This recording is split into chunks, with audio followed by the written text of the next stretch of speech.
هنشوف مع بعض في الفيديو ده أغرب أنواع الفاكهة وأجودها. طبعا الفاكهة دي لا توجد بمصر، بس اللي يعرف أنواع الفاكهة ياريت يقولي في التعليقات، لأن أنا مش عارفة أي نوع بصراحة اللي موجود في الفيديو ده.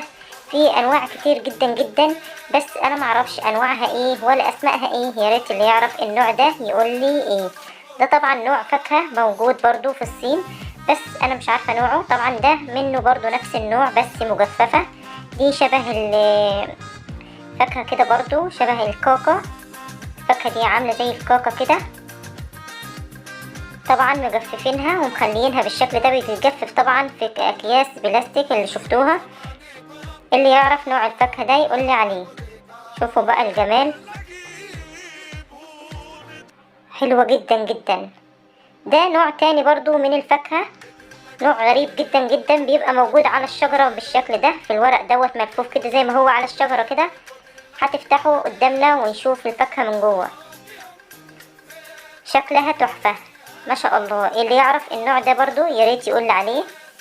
شوفوا بقى وهي موجودة على الشجرة ملفوفة في الورق زي ما هي كده. هي شبه التفاح بس هو مش تفاح. تعالوا نشوف النوع ده كمان. النوع ده انا معرفش برضو هو اسمه ايه. نوع غريب جدا جدا.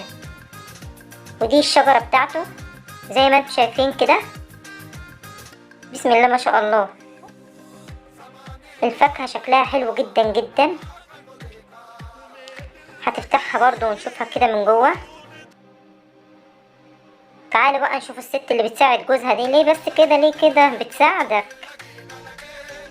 معرفش برضو هو ضربها ليه برجله. تعالوا نشوف بقى هتطلع ايه من تحت الارض. تقريبا ده نوع فاكهة برضو.